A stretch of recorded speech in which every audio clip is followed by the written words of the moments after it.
Саламатсыңдар ма, балалар? Бүгін әдебиеттік оқу пәнінен 94-ші бетте берілген 88-ші сабақ осындай да ғажап бар атты тақырыпты өткелі отырмыз. Бүгінгі сабағымыздың мақсаты шығарманың тақырыбы мен үзіндісіне сүйеніп оқиғаның соңын болжау. Мұғалімнің көмегімен мәтіннің тақырыбы мен негізгі ойын анықтау. Ендеше балалар, бүгін біз осындай да ғажап бар атты тақырыппен таныса отырып, арыстан мен қозы мәтінінің мазмұнымен танысамыз. Арыстан мен қозы. Кәнекей балалар, бірінші арыстан мен қозыға мінездеме бере кетейік. Арыстан қандай болады деп ойлайсыңдар? Аңдардың патшасы арыстан. Арыстан айбатты, жыртқыш, жабайы аң. Көбінесе шөлді жерлерде кездеседі екен. Олар 30-35 жыл өмір сүреді. Хайуанаттар бағында, орман тоғайларда кездеседі екен. Ал қозы болса үй жануары, 4 түлік малдың бірі. Шопан ата баласы қойдың төлі екен. Ол өте сүйкімді әрі момын болады. Олар шөппен қоректенеді екен.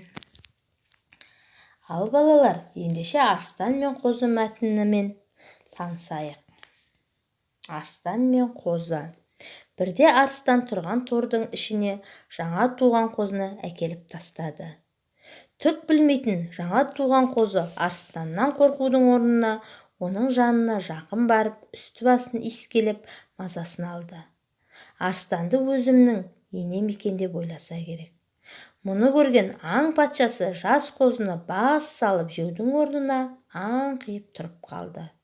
Ал қозы болса одан әрі еркінси, сүйкеніп тоқтар емес. Қайта оған жабысып, жақындай түсті. Айбатты арыстан жас қозының сүйкімді сәби қылығына қайран қалғандай, тәкаппар ұлылықпен, әрі іштей бір бейкүнә жылылықпен қайта-қайта қарай берді. Оны жей салуға батылы жетпеді.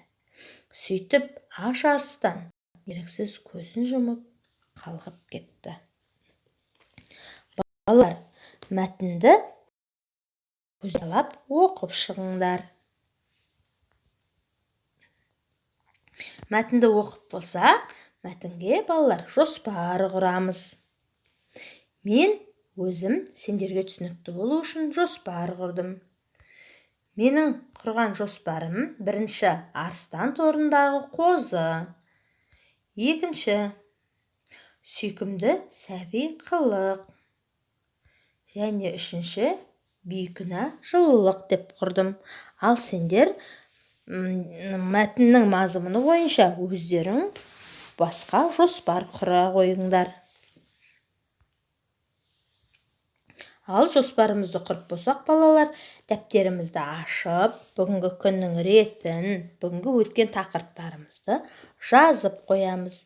Және дәптерімізге жаңағы құрған мәтіннің мазмұнына байланысты құрған жоспарымызды дәптерімізге жазамыз. Және экранда берілген сөздерден өткен мәтіннің мазмұндағы кейіпкерлерімізге сипаттама береміз. Және сол берген сипаттаманы балалар дәптердің бетіне түсіреміз. Жарайсыңдар, тапсырманы орындап болсақ, үйге тапсырма аламыз.